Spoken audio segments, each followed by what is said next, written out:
Ya.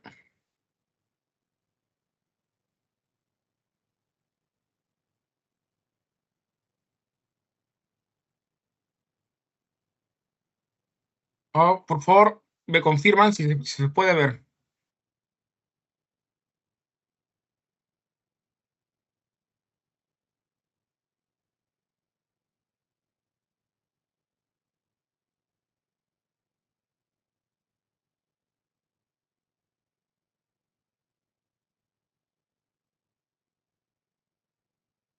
Ya. Se puede ver todo, ¿no? Se ve que es un PowerPoint. Que alguien ponga en su micrófono que sí. Sí, doctor. Ya, excelente. Ya, entonces, sigamos. Miren, nos quedamos la semana pasada acá, ¿ya? Pero antes de hablar netamente del el glomérulo, ¿ok?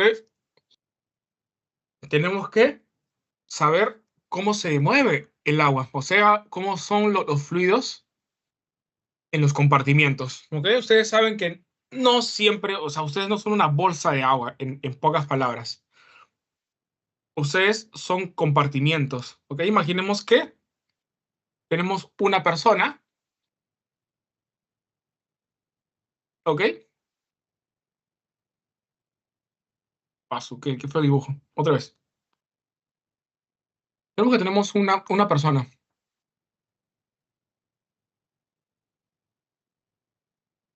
Mejor. Perfecto. Una persona, un adulto, ¿ok? Un adulto de 70 kilos.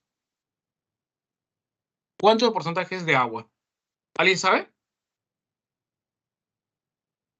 60%. 60%. ¿Y un niño? Más, menos. ¿Es más? ¿Cuánto? ¿Cuánto más? 80%. 75, 80. Bien. Ok, entonces partamos del paciente que es adulto, ¿ok? Entonces, miren, este paciente adulto es 60% agua. Ahora, esta agua no es literalmente una bolsa de agua, sino está en compartimientos. ¿Cómo así? Ustedes saben que el 40% no es agua, por lo tanto, el 60% de su paciente, de su peso corporal, será agua. Pero esta agua se distribuye en compartimientos.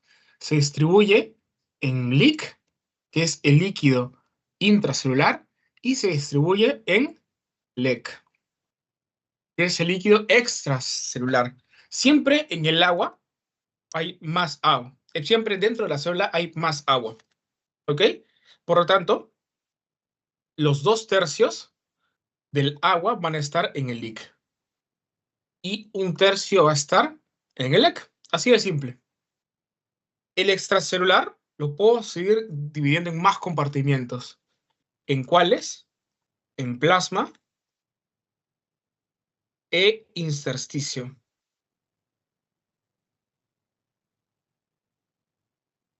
Perfecto.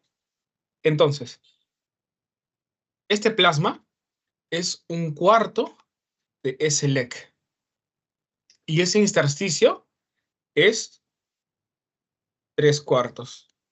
Es más, quizá en alguna literatura lo encuentren como que esto es 2/3 y esto es 1/3, que también es válido, ¿ok? Lo pueden separar en cuartos o en tercios. No pasa nada.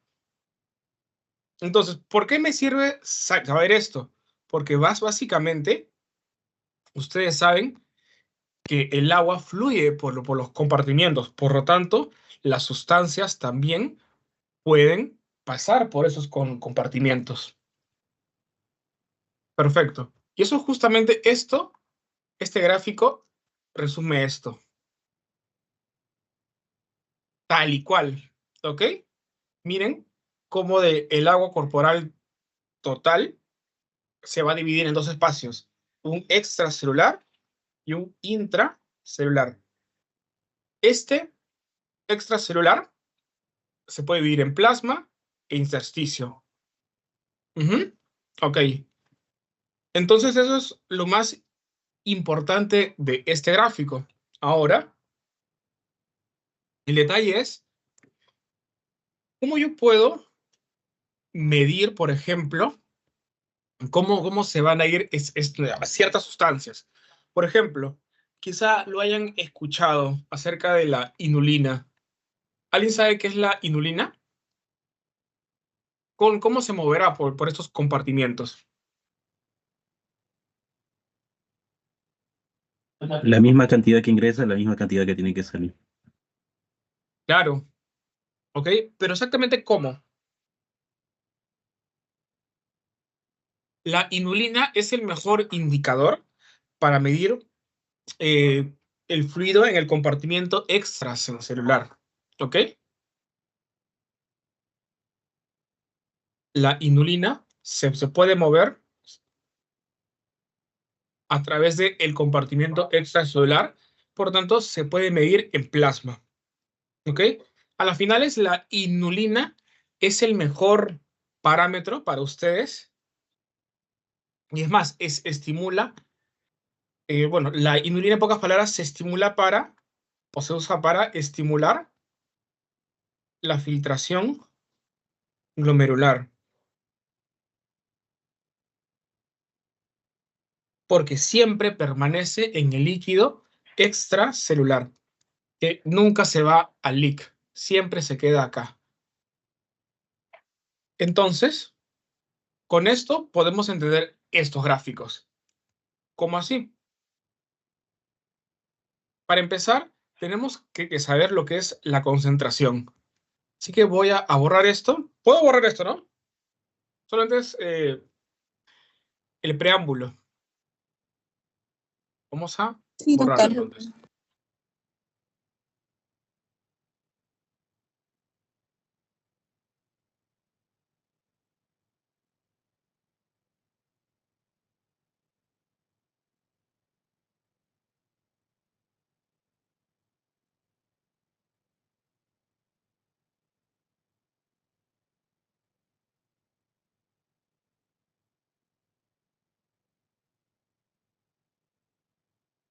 Ya. Entonces, cuando hablamos de cómo se comporta el agua en el ILEC, primero tenemos que saber algo, que es la tonicidad. La tonicidad no es más que la tensión de una solución.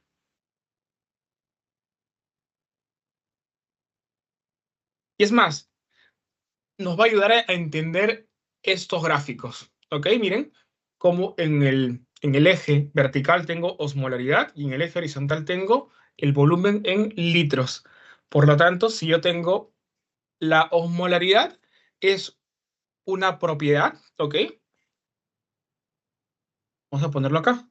La osmolaridad es una propiedad que me dice cuánta concentración en gramos sobre litros tengo. Entonces, en pocas palabras, es lo que me mide las partículas osmóticamente activas de una solución o de una disolución.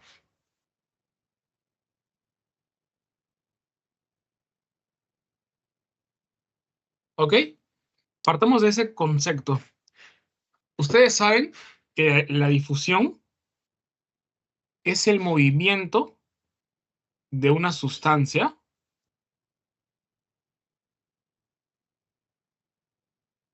sin carga eléctrica neta.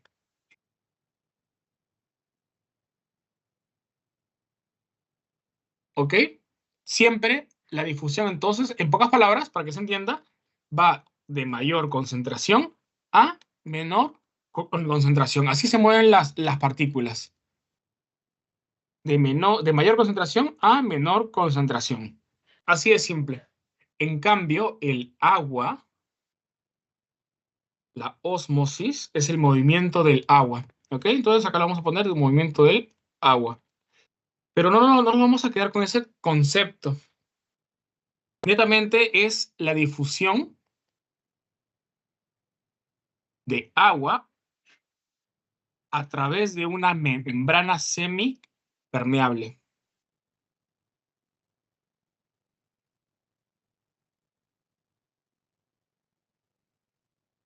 Membrana permeable al agua.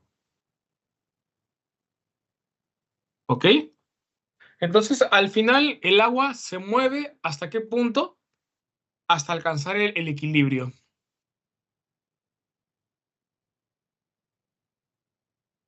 Y eso se explica con los gráficos de movimientos del agua.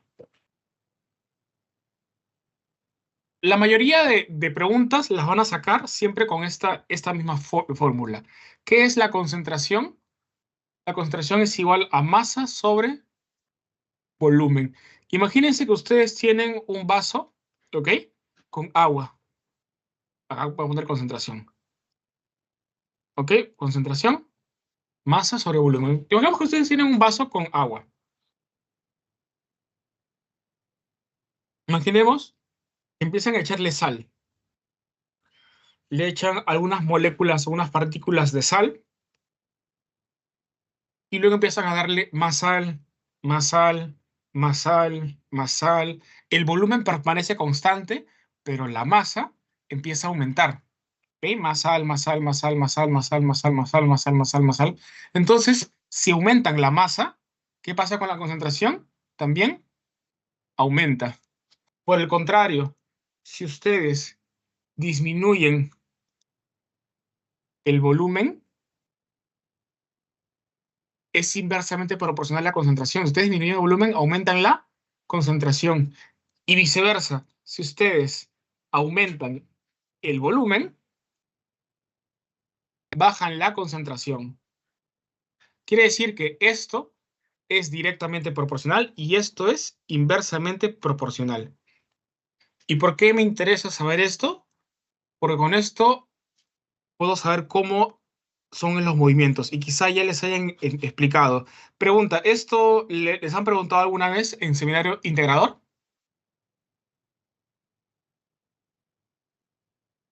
¿Aló?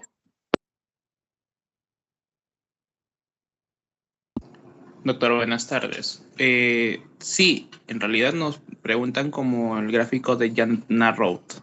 Estos son los gráficos y este es el preámbulo para entender esos gráficos. Excelente, excelente. Ya, listo. Gracias. Entonces, voy a ponerlo acá igual. Voy a ponerlo acá. Concentración es igual a masa sobre volumen. Vamos a empezar con este gráfico. Olvídense del resto. El resto no existe. ¿Ok? Solamente vamos a ver el paciente que tiene diarrea. Imagínense que ustedes se van a comer a la tía Baigón y resulta que les empieza a dar una diarrea. ¿Ok? Lo primero, ojo, lo primero que siempre se mueve es el LEC. ¿Ok? Acá lo voy a poner de regla. Lo primero que se mueve es el LEC. ¿Ok? La pregunta es, si ustedes tienen diarrea, ¿qué pasará con el agua? El agua, o sea, literalmente, si tienen náuseas y vómitos, sobre todo diarrea, ustedes empiezan a perder masa, o sea, solutos, y agua, o sea, volumen en igual proporción. Entonces, miren, si yo juego con mi fórmula, masa es igual entre volumen, me da la concentración. Una persona que tiene una diarrea, por ejemplo, se fue a comer donde la tía Baigón, ¡prac! Tengo un episodio de diarrea aguda. Pierdo tanto solutos como agua. Por lo tanto, la concentración permanece constante. Porque si he perdido ambos en igual cantidad, esto va a permanecer constante. Por lo tanto, la osmolaridad se mantiene igual. ¿Cuánto es la molaridad plasmática? Más o menos de 270 a 295 miliosmoles por litro, hasta 300 incluso. ¿Ok? Por lo tanto, miren, acá lo único que se ha movido es el volumen, porque la concentración permanece igual. Pero ustedes saben que es volumen y los solutos. ¿Ok? Entonces, por lo tanto, mi concentración se mantiene igual, porque tanto volumen como masa han disminuido en iguales proporciones. ¿Qué pasaría si ustedes, por ejemplo,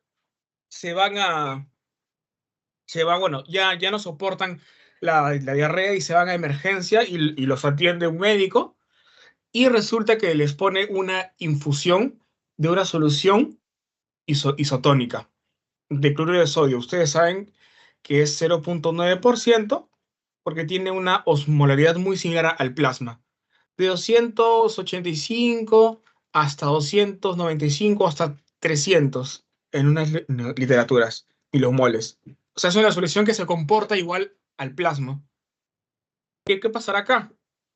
Yo le repongo a mi paciente, ojo con mi fórmula, yo le voy a reponer volumen y solutos. Por lo tanto, aumenta el volumen y aumentan los solutos. Por lo tanto, si ambos aumentan proporcionalmente, mi concentración permanece constante. Por eso es que la osmolaridad no cambió acá. ¿Ok? No cambia. Lo único que cambia es el volumen. ¿Por qué? ¿Por qué solamente cambió el volumen acá? Porque yo hice la masa y el volumen, las aumenté en igual proporción. Entonces, este gráfico permanece. Bueno, lo único que cambia en este gráfico, en este caso, son los litros, más no la osmolaridad. Ejemplos, por ejemplo, de una diarrea, o no, bueno, este gráfico de Darrow y Janet, no solamente la diarrea, sino, por ejemplo, la intolerancia a la lactosa, me puede dar un gráfico así. ¿Qué más? Las hemorragias. ¿Qué otras cosas más? Será interesante saber qué cosas, ¿no? Entonces, su responsabilidad de ustedes ahora es buscar qué otras cosas pueden hacer que eso se comporte así. Intolerancia a la lactosa, por ejemplo, hemorragias es otra, ¿ok? Y en infusión isotónica, ¿será lo único o tendrán algunos otros ejemplos? Acá lo que importa es que no hay alteración de la osmolaridad, ¿ok? Porque el fluido es isotónico, solamente hay alteración en el volumen, ¿ok? Entonces, ahorita les estoy diciendo el primer gráfico de una contracción de un volumen y el primer gráfico de una expansión del volumen. Miren cómo se expandió el volumen acá y miren cómo se contrajo acá. ¿Ok? El único movimiento es una disminución del leg y aquí aumentó el leg.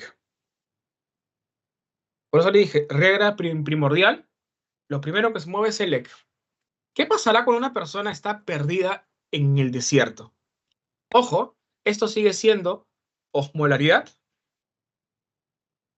o sea, concentración, y esto sigue siendo volumen. ¿Qué pasará acá? ¿Qué pasa cuando una persona está privada de agua por mucho tiempo? Lo primero que se mueve, ¿alguien quiere participar acá? ¿Alguna Que, idea? Ojo, sáquenlo que no con, orinan. con esta fórmula. ¿Qué es lo que se pierde primero? Cuando están perdidos en Ica, en Chincha, en un desierto. ¿Qué es lo primero que sucede?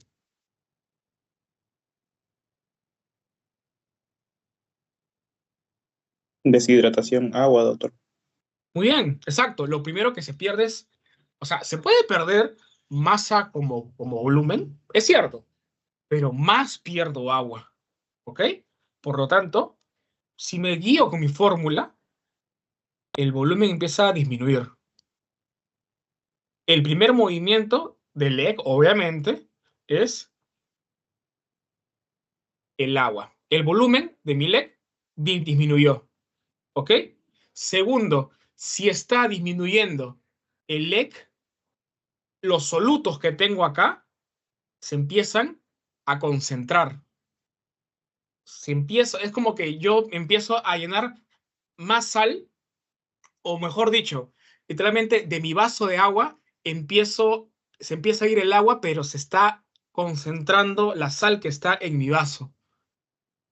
Por lo tanto, la concentración empieza a aumentar y la osmolaridad aumenta. Segundo movimiento. Primer movimiento, segundo movimiento. Y miren, ya les dije la ósmosis. La ósmosis es de mayor concentración de partículas a un lugar que tiene, perdón, eso es difusión. Difusión es de un lugar de mayor concentración de partículas a uno que tiene menos. Por lo tanto, la ósmosis es todo lo contrario. Ósmosis es un movimiento del agua. Un lugar que tiene pocas partículas a uno que tiene bastantes. ¿Ok? Si acá se están concentrando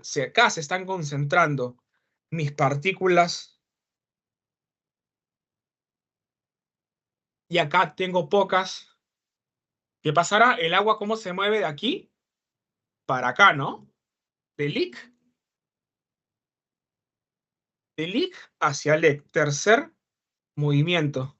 Por lo tanto, miren cómo se contrajo el volumen del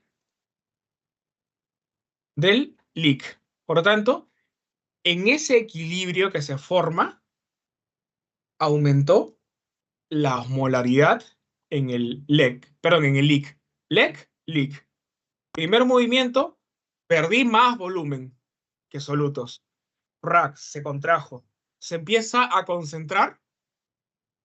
La osmolaridad aumenta. La ósmosis, ¿qué me dice? Que de pequeñas partículas o de un lugar donde tengo una pequeña concentración de partículas, se mueve uno donde haya más. Entonces, acá en el lic hay menos y en el leg hay más. Por tanto, rack se mueve hacia el leg. Entonces, estoy haciendo que eso se empiece a concentrar. Último movimiento, el cuarto movimiento. Entonces, esto pasa, por ejemplo, en un paciente que está perdido en el desierto. Otros ejemplos, un niño o una persona que tiene aumento de las pérdidas insensibles. Y esto quizá lo he escuchado en cirugía. ¿Quién tiene aumento de las pérdidas insensibles? Las personas que sudan más o las personas que respiran más. El mejor ejemplo de esto es la fiebre. Así se comporta un paciente que tiene fiebre. No solamente que esté perdido en el desierto. Perfecto. Sigamos. ¿Qué pasa cuando tengo una alta ingesta de cloruro de sodio? Y ya no es isotónico, o sea, es excesivo. Partamos desde el conocimiento básico que todo empieza en el EC. ¿Ok? ¿Qué pasará cuando consumo bastante sodio? Empiezo a consumir, ¿no? Empiezo a consumir sodio, PRAC, empiezo a concentrar y PRAC se dispara la osmolaridad. Por lo tanto, si yo lo quiero graficar en mi fórmula, sería algo así. Acá está. Concentración es igual a masa sobre volumen. ¿Qué es lo que se mueve primero? Si yo consumo bastante sodio, por ejemplo, imaginemos que a mí no sé, se me ocurre y agarro 5 gramos de sal. Obviamente eso me va a matar. Si consumo 5 gramos de sal en 100 mililitros de agua, yo aumento la masa. ¿Ok? La concentración, por tanto, empieza a aumentar. Por lo tanto, mi osmolaridad aumenta. Si empieza a aumentar mi osmolaridad, el agua del lic pasa a lec. Que ya les dije, de pequeñas a grandes concentraciones. Entonces, ese es el segundo movimiento. ¿Qué pasa acá? Literalmente, el agua que estaba acá se empieza a contraer. Por eso, aquí hay una pequeña contracción del lic, pero a consta de que toda esta agua, ¿dónde se fue? Se fue hacia el lec. Por lo tanto, el último y el cuarto movimiento es un aumento del volumen. Por lo tanto, ¿qué pasará en este paciente que tiene un excesivo consumo de cloruro de sodio, aumenta el volumen del LEC, aumenta la osmolaridad del LEC. Acá está aumentando la osmolaridad del LEC, pero disminuye, ¿qué cosa? El volumen del LEC. ¿Ok? Entonces, ejemplos, por ejemplo, el uso de manitol. Ustedes o de solución hipertónica, que tiene una concentración hiperosmolar. ¿Cuál es la función de eso? Jalar agua, porque está literalmente contenido, o sea, literalmente está cargada de solutos. Imaginemos, ¿se acuerdan de la mielinisis pontina? Imaginemos que acá tengo una neurona, ¿ok? Pues es una neurona que está hinchadita. Quizá ya haya escuchado que para corregir las hiponatremias se da solución hipertónica, pero tengo que corregirlo poco a poco. ¿Por qué? Acá imaginemos que tengo mi vaso sanguíneo y yo le paso manitol. Entonces, el manitol, ¿qué es? Es una solución que está literalmente cargada de solutos. Tiene bastantes partículas. ¿Ok? Tiene bastante masa. Comparado con lo que está acá, de la neurona que está hinchadita, ¿cómo voy a hacer que el agua salga? Por ósmosis. Entonces, el agua empieza a salir. Y por eso, la neurona vuelve a su estado no normal. Deja de estar hinchadita. ¿Ok? ¿Qué pasa si yo me paso y le doy demasiada solución hiperpertónica? Así cuando ustedes ¿se acuerdan cuando los glóbulos rojos se crenaban? Ya, lo mismo pasa con las neuronas, ¿ah? Literalmente, por así decirlo de una manera más simple, se chupan, ¿ok? Y por lo tanto, causa la mielinolisis pontina, ¿ok? Y esto lo entendí con un gráfico de Darrow y Janet. Ahí está la aplicación clínica. Finalmente, esto lo voy a borrar. Vamos a ver el de CIHAT.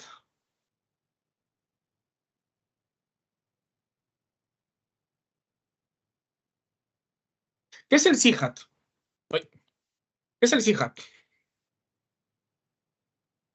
¿Hay por ahí algún estudiante de fisio? Que levante la mano o calle para siempre. Secreción exagerada de ADH. Ya, exacto. ¿Y qué hace la ADH? Al agua. Al agua Antidiurética. o... Antidiurética. Exacto, es una hormona conocida como la vasopresina que tiene su función que es ser antidiurético, o sea, evita que el paciente orine, evita la diuresis, en pocas palabras. ¿Ok? ¿Qué pasa en el CIHAT? Les hago una pregunta. Concentración, masa y volumen. Ustedes saben que el ADH, como su compañero dijo, jala agua. ¿Qué hace? Aumenta la reabsorción de agua, ¿no? ¿Por medio de qué? Acoporinas. Las acoporinas, 2. 2. 2. Exacto. La pregunta es, de mi fórmula, ¿qué es lo que aumentará? ¿La masa, el volumen o ambos? El volumen y disminuye la concentración. Excelente. ¿Entendieron? Chicos, ustedes entienden la fórmula, entienden todo, literalmente. Es por eso que empecé a hablarles de esto, porque les daba contexto, literalmente, porque si no, si hubiéramos hablado de esto directamente, no se hubiera entendido definitivamente. Entonces, lo que hago es aumentar el volumen, disminuye la concentración. ¿Qué hace el paciente que tiene CIHAT? ¿Ok? Literalmente es un paciente, por ejemplo, que tuvo un TEC previo, se golpeó la cabeza o tiene una neoplasia, ¿ok? Un cáncer que está empujando dos núcleos en el hipotálamo. ¿Cuáles son esos dos núcleos? El supraóptico, perdón, y el paraventricular. Si yo tengo un tumor que comprime esos núcleos del hipotálamo, va a haber una alteración en la producción de ADH. ¿Ok? Por lo tanto, voy a empezar a secretar ADH. Empiezo a, bueno, empieza a actuar en el túbulo colector y literalmente en el túbulo colector lo que ocurre es empiezo a sintetizar más acuaporinas de tipo 2. Por lo tanto, reabsorbo más agua. El paciente se empieza a llenar de agua. Pregunta, ¿qué es lo primero que cambia? ¿El IC o el EC?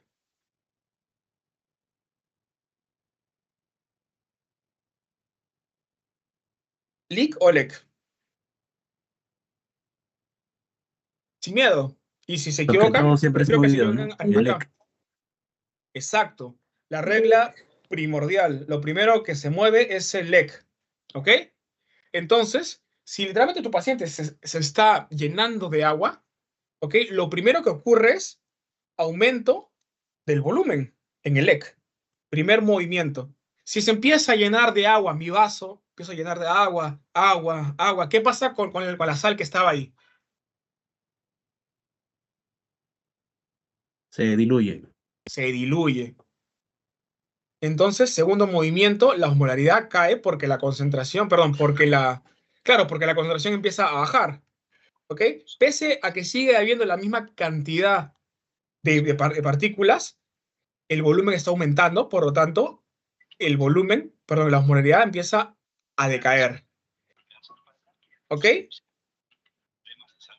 Entonces, si aquí tengo muy pocas partículas, ¿ok? ¿Por qué tengo pocas partículas? ¿Por qué tengo pocas partículas? Porque, recuerden, está aumentando el volumen. Y aquí sigue habiendo la misma cantidad de partículas que había en un principio. Ustedes saben que por ósmosis va de menor a mayor concentración. Por tanto, tercer movimiento, se mueve el líquido de LEC hacia LIC. Ese movimiento me explica este último movimiento, en la cual literalmente está, bueno, este es el tercer movimiento, perdón, en la cual el agua empieza a aumentar y por lo tanto mi osmolaridad empieza a decaer. Último movimiento. Así se comporta un paciente que tiene CIGAT. Contexto, un paciente que tuvo un TEC grave y de la nada empieza con hiponatremia, no orina, ¿ok? O el otro contexto es un paciente que estaba tranquilazo y de la nada tiene un tumor que comprime el núcleo supraóptico y paraventricular y empieza a tener hiponatremia, no orina. ¿Hiponatremia por qué? Porque se diluye el sodio, ¿ok? Me está bajando la osmolaridad en ambos, ¿ok? Así de simple. Entonces, ya entendieron el principio. ¿Cuál es el principio de esa fórmula? La fórmula de la concentración sobre masa entre volumen. La pregunta es para ustedes. ¿Y ahora cómo será la insuficiencia adrenal? Todo lo contrario. Todo lo contrario, ¿no? A ver, vamos a borrar todo esto. Ya puedo borrar todo esto, ¿no? Sí, ¿no?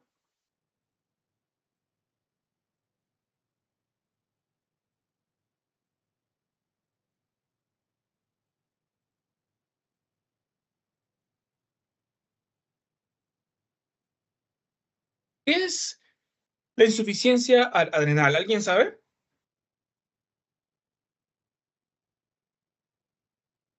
Mientras voy borrando. Ideas. Depende, ¿no, doctor? Si hay primaria y secundaria, la primaria lo conocemos como la de Addison, ¿no? Claro, en el Perú sigue siendo bueno, la tuberculosis sigue siendo la primera causa. Ya, pero al final, ¿qué es lo que pasa? ¿Qué pasa en la enfermedad de Addison? Disminución de los índices de cortisol. De las tres cosas, ¿no? De glucocorticoides, de mineralocorticoides y de andrógenos débiles. Pero ustedes saben que la glándula suprarrenal se encarga de producir eso. Ahora, eso se explica más por el efecto mineralocorticoide.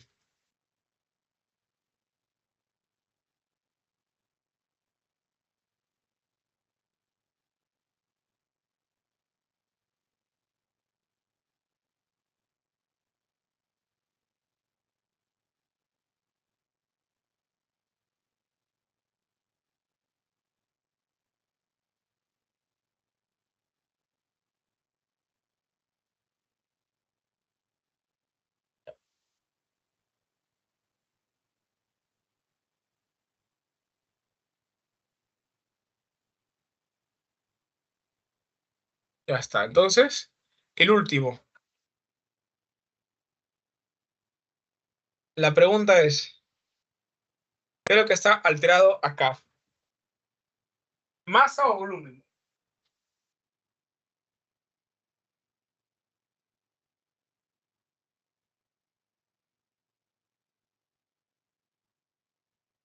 Y los escucho.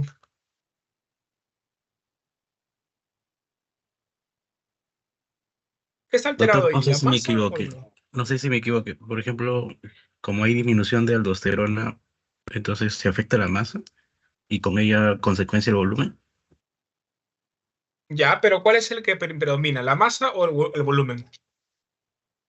En este caso, disminución del volumen. Mm, el volumen. mm, el volumen disminuye más en la deprivación de agua. Acá. Aquí se comporta así. Por tanto, la concentración aumenta. Y por eso se explica este gráfico. Pero acá, Ah, entonces la concentración sería. no, o sea, la concentración va a depender de tu masa y de tu volumen. La pregunta es, ¿qué es lo que está afectado acá? Por eso tienen que saber qué hace la aldosterona. ¿Qué hace la aldosterona? Estimula la reabsorción de sodio, ¿no? Por ende jala agua. Exacto. ¿Y qué pasa si no hay aldosterona? No jala agua, ¿no? Pero primero, ¿qué es lo que reabsorbe? El sodio. Sodio. El sodio. Por lo tanto, la masa es lo primero que disminuye. Por lo tanto, la concentración empieza a disminuir. Entonces, todo parte de la aldosterona. ¿Qué pasa si no hay aldosterona?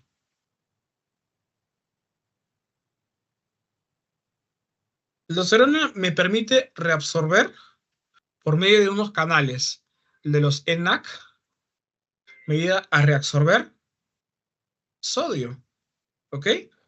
Y con esa gradiente, o sea, literalmente estoy acumulando los solutos dentro de la célula. Si acumulo los solutos dentro de la célula, el agua por ósmosis llega. ¿Qué pasa si no reabsorbo sodio? No reabsorbo agua, ¿ok? Por lo tanto, el primer movimiento sería este. Una disminución en la masa. ¿Cómo se expresa eso? En una disminución de la osmolaridad. Primer movimiento, disminución de la osmolaridad.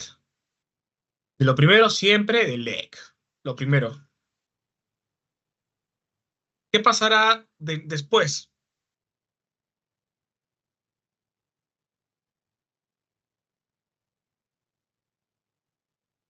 Un pase del agua.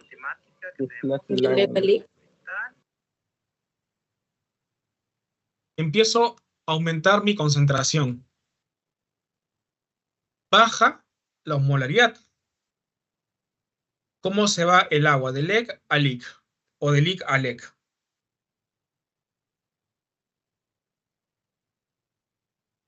LEC a LIC. Exacto, Exacto. de LEC a LIC. Finalmente, el tercer movimiento es este y el cuarto es este. Es una pérdida de fluido hipertónico. El ejemplo es la enfermedad de Addison y también el cólera. ¿Ok? El cólera, recuerden que es un tipo de diarrea secretora.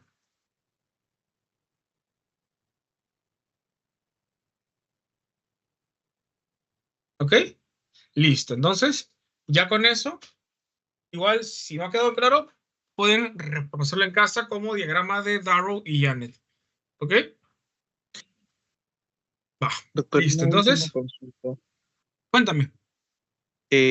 Cuando se quiere dar la conclusión del gráfico anterior, por ejemplo, es en base al LEG, ¿no? En este caso sería una contracción hiposmótica, Claro, porque si vemos el LIC sería una expansión hiposmótica. claro. Ya, Exacto. correcto. Se ha expandido el volumen. ¿Ok? Exacto. Muchas gracias, doctor. Doctor, una consulta. ¿Y en ese último cuadro también podría ser el mismo caso en diabetes insípida o no? No, el diabetes insípida es acá, es de privación de agua. ¿Ok? ¿Qué es la diabetes insípida? Es un paciente que tiene todo lo contrario a CIGAT, o sea, tiene hipernatremia y encima tiene la diuresis incrementada. Si la diuresis está incrementada, empiezas a concentrar. Por eso la osmolaridad aumenta. Hay dos tipos de diabetes insípida. Es insípida central, diabetes insípida nefrogénica. Insípida central, lo más común es que sea por un tumor. La nefrogénica puede ser por fármacos, ¿ok? Incluso algunas glomerulonefritis. Es más, hay un diagnóstico diferencial. No sé si habrán escuchado de la polidipsia psicógena. Sí, sí, claro. Es un tipo literalmente que es, el caso clínico es así, es ansioso y bebe agua. Es más, a veces está relacionado a consumo de sustancias, alcohol, cannabis, muchas cosas. El test está para diferenciar esto, ustedes tienen que hacerle el test de deprivación de agua.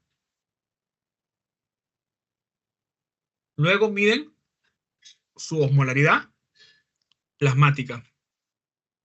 La osmolaridad plasmática en este paciente estará aumentada por la misma hipernatremia. ¿Ok? Así se comportaría la diabetes insípida. Ya, entonces, vamos a hacer descanso de 2 minutos y seguimos con netamente renal, aunque literalmente es importante hablar de agua para entender esto. ¿Ok? En menos de 5 minutos Doctor, empezamos. una pregunta.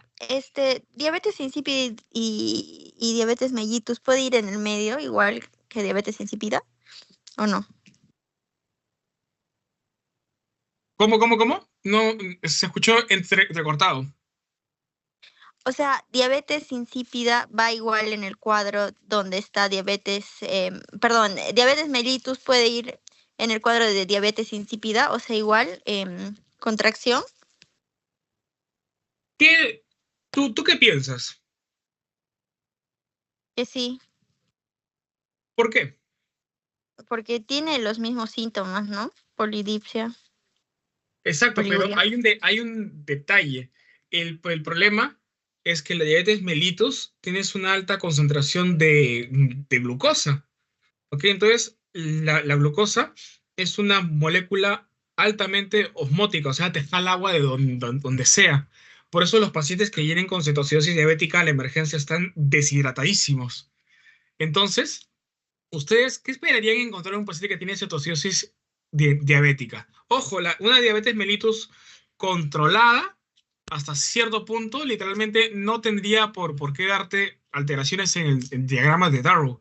El problema está cuando vienen con con cetoacidosis diabética. Ahí viene el verdadero problema.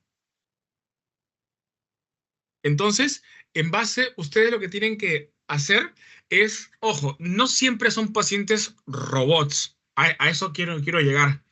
Por eso, siempre cuando ustedes vean un paciente con cetoacidosis diabética, ¿qué cosa les piden? Uno, calcular la osmolaridad.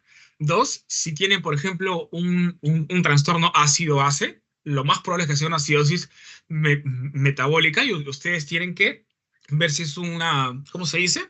un trastorno mixto, y con eso ustedes ya pueden predecir cuál de los seis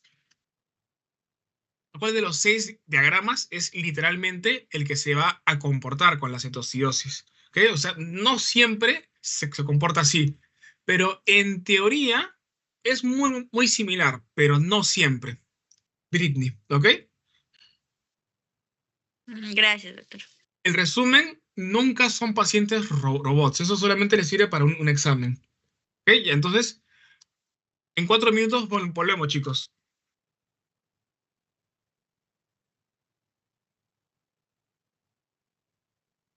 Doctor, una consulta. Ujú.